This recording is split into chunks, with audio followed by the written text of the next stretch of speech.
This is Pluto. Discovered in 1930 by American astronomer Clyde Tombaugh, the new planet beyond Neptune would come to round out the solar system, becoming the ninth and perhaps final planet. The new planet was small, really small. So small, in fact, that it became its defining attribute.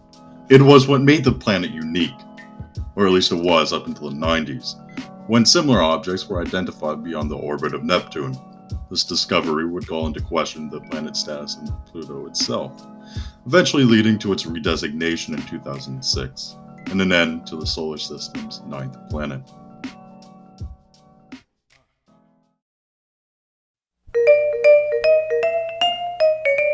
"16 years after the Dwarf planet was discovered, another discovery would be made, albeit in the unrelated field of paleontology. 1946 would see Smithsonian paleontologist Charles Gilmore publish a paper on a collection of Tyrannosaurus remains found in the early 40s, among them being the skull of an abnormally small Tyrannosaurus, with the animal being estimated to be around 5 meters long. This new Tyrannosaur would be placed under the genus Gorgosaurus, being dubbed Gorgosaurus lancensis. This would be the creature's first identity, one of, eventually, many, and would remain its identity up until its re-examination in 1988.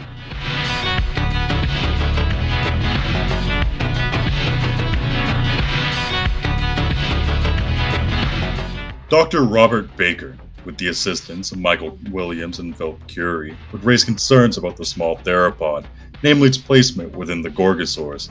What had initially been placed within the aforementioned genus due to its pronounced skull arch and upper teeth count, Bakker and his collaborators attested that this animal's skull structure was unique enough to warrant a divorce from the Gorgosaurus genus. If not a Gorgosaur then what exactly was it? Theories at the time suggested the animal was a juvenile of a larger Tyrannosaur, yet these claims were seemingly debunked by the creature's skull being fused. The animal was an adult, and likely separate from its contemporaries, namely Gorgosaurus and Tyrannosaurus. And like that, the Tyrannosaur became its own genus, Nanotyrannus lancensis, the dwarf tyrant of the Lance Formation. This new Tyrannosaur would become the smallest of the late Tyrannosauroids, slender and nimble hunters living in the shadows of the Tyrannosaurs they lived alongside. On occasion, a discovery in the field of paleontology will grow large enough to escape the boundaries of the field itself and make its way into popular culture. From there, the discovery becomes sensationalized, leading to everything from minor exaggerations to straight-up fallacies, oftentimes without taking a step back and wondering if the initial discovery was even as credible as it seemed in the first place. Among these discoveries would be the dwarf tyrant itself, as it found itself within the evolving world of dinosaur paleontology. The late 1900s were a period of immense change in the study of dinosaurs. The old perception of slow, dumb, and lumbering giant reptiles was being challenged by a new generation of paleontologists, with pop culture following behind them. The idea that birds were descended from dinosaurs began to be taken more seriously. The clumsy dinosaurs of old were replaced with active, colorful, and sometimes even intelligent depictions. And what would become of our modern perception of dinosaurs was beginning to take shape. In this storm of change lies Nanotyrannus, the antithesis to the old depiction of dinosaurs, and its close relation to one of, if not the, most popular dinosaur helped further catapult it into the public's consciousness. This would materialize itself in editorials and paleo art, further emphasizing the importance of this creature. This popularity would continue after the turn of the millennium, with the species eventually being featured in televised paleo media such as the documentary series Jurassic Fight Club. More specimens would be found beyond the initial 1942 skull, including the famous Jane specimen and the astonishingly complete dueling dinosaur specimen, consisting of a Nanotyrannus and a juvenile Triceratops, seemingly locked in combat. It would also be around the 2000s, however, where doubts began to arise once more regarding the placement of Nanotyrannus. In a 1999 study conducted by paleontologist and Tyrannosaur specialist Thomas Carr relating to the growth patterns of tyrannosaurs, it was found that none of the skull fissions described by Bakker and his associates were actually visible in the skull. yet again calling into question if the skull belonged to an adult tyrannosaur at all. The 1999 study would also find that large tyrannosaurs would undergo radical change in its skull morphology as it grew, going from a slender and thin skull to the large and robust skulls of adult tyrannosaurs.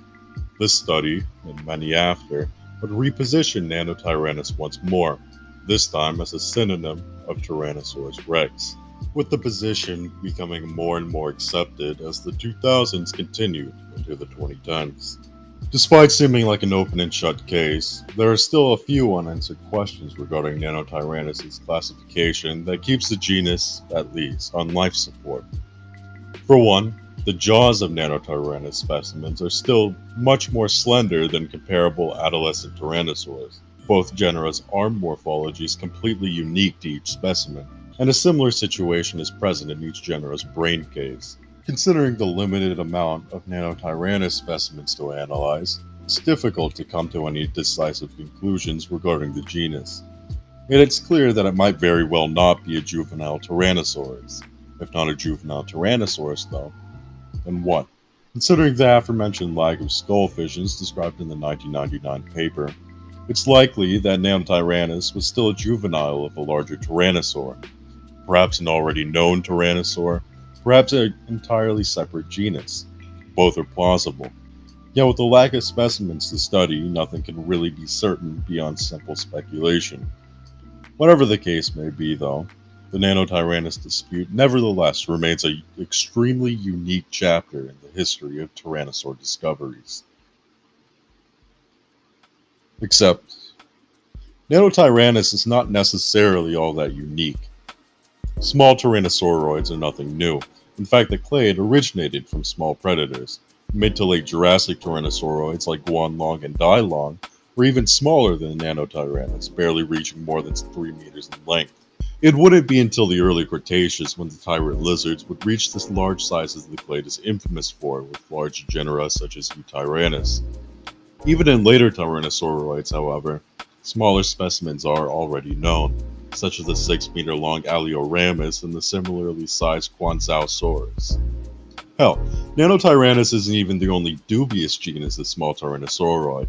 In 2004, Thomas Carr would sink 3 more supposed genera of dwarf tyrannosaur: Oblisodon morandus, Stegovenator molneri, and Dinotyrannus megagracilis, determining each to be nothing more than adolescent specimens of Tyrannosaurus rex. Even more recent, in 2009, a supposed new Asian genus of dwarf tyrannosaur would be discovered, promptly named Raptor rex, which would go on to spawn its own series of controversies, now being widely accepted to be a juvenile Tarbosaurus, a large Asian tyrannosaur comparable to its American counterpart. With all these similar dwarf tyrannosaurs now all but debunked, the case for Nanotyrannus has become all the more difficult to justify. Even without its own genus, though, the former Nanotyrannus continues to shed light upon the Tyrannosauroid family, considering it to be a member of the Tyrannosaurus rex species. The various specimens show just how drastically different tyrannosaurs are as they mature, occupying a variety of niches growing up, similar to modern crocodilians. As far as I know, the debate continues, yet it's widely accepted that Nanotyrannus is synonymous with Tyrannosaurus, with a few loyalists holding on to the few discrepancies left in the case against Nanotyrannus. For most people, however, the genus is now, possibly for the last time, redesignated, and the dwarf tyrant is no more. The great thing about science, to me at least, is its ability to change, to evolve as we evolve in endless expansion of knowledge. What's gospel one year is alchemy the next, as science builds upon and rewrites what came before it. Frankly, it's comforting knowing that there's always something left to do, always a new discovery left to be made, and always a new way to add on to, recontextualize, and refute those exact same discoveries. Throughout its 80-year-long history, Nanotyrannus has been redesignated 3 separate times, and if we're lucky, it won't be the last. For each new Pluto awaits new discoveries waiting to be explored.